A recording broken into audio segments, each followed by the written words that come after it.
Hello there, this is Critic AL Reviews, and today we're going to take a look at Boy Kills World.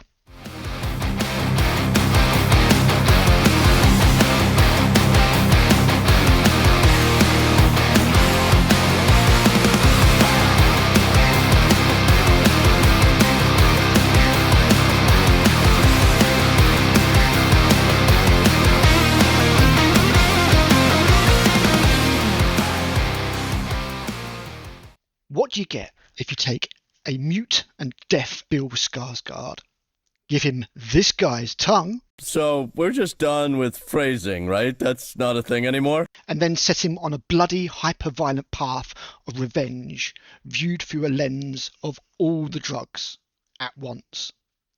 You get Boy Kills World. Bill Skarsgard is one of those actors that is fast becoming so good in my eyes that I will check out anything he is in. I massively enjoyed his turn in the last John Wick film, and although he has had a few small roles in various things I have seen, and was of course Pennywise in the new It was actually when I checked out one of his earlier films called Villains that I was genuinely blown away by his acting ability. Check it out, it's on Netflix and I do recommend it. Though I have many reservations about the upcoming Crow reboot, Bill Skarsgard is not among them.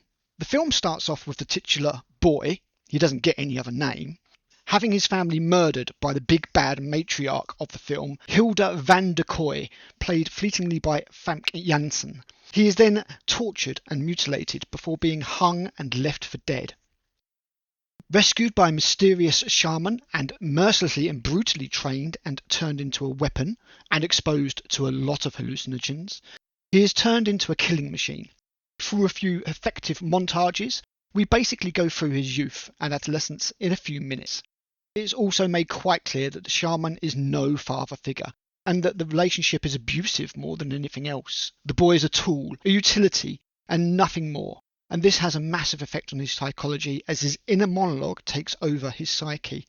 Oh, and he keeps hallucinating his dead sister as a kind of imaginary friend. And in what seems to be a warm-up to step into Eric Draven's boots, Boy has to kill his way to the top, pruning the Van der Kooi family tree as he works his way up to Hilda. Of course, this being the film that it is, that process is anything but straightforward. It's a zigzag whirly path of blood and violence. This film kept me guessing for the most part, although one of the more major twists I did see coming a mile off. That said, there were plenty that I didn't, and I was thoroughly entertained throughout.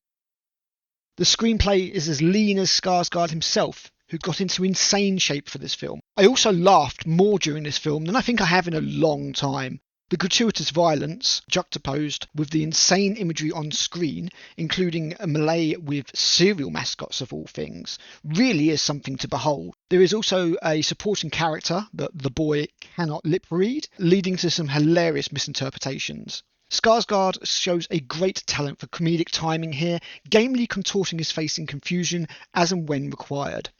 His sister, imaginary friend, also provides many moments of levity. Their heartfelt relationship, as much as you can have any kind of relationship with what is effectively a figment of your imagination, is one of the strongest parts of the movie.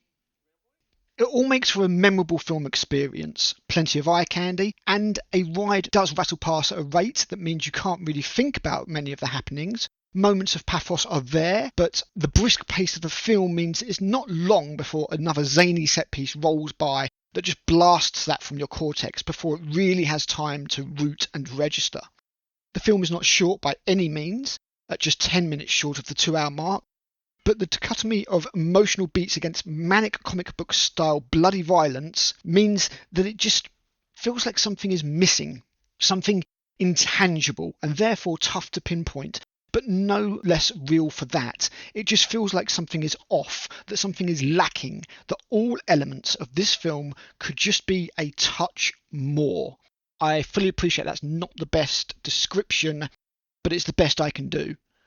There's nothing you can really pinpoint that's particularly wrong with the film. The direction is fine, the editing is fine, the script is fine, but when all put together and analysed as a finished product, it just feels like something is off.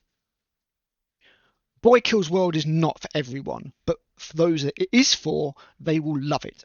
It's very violent, although not super gory, very funny in places, but still has moments of real heart. It's a shame that it somehow amounts to less than the sum of its parts, but it is still an absolute riot, and I loved every minute, slightly flawed as it is. Thanks for listening. I've been Critic AL. I'll be back with another review soon.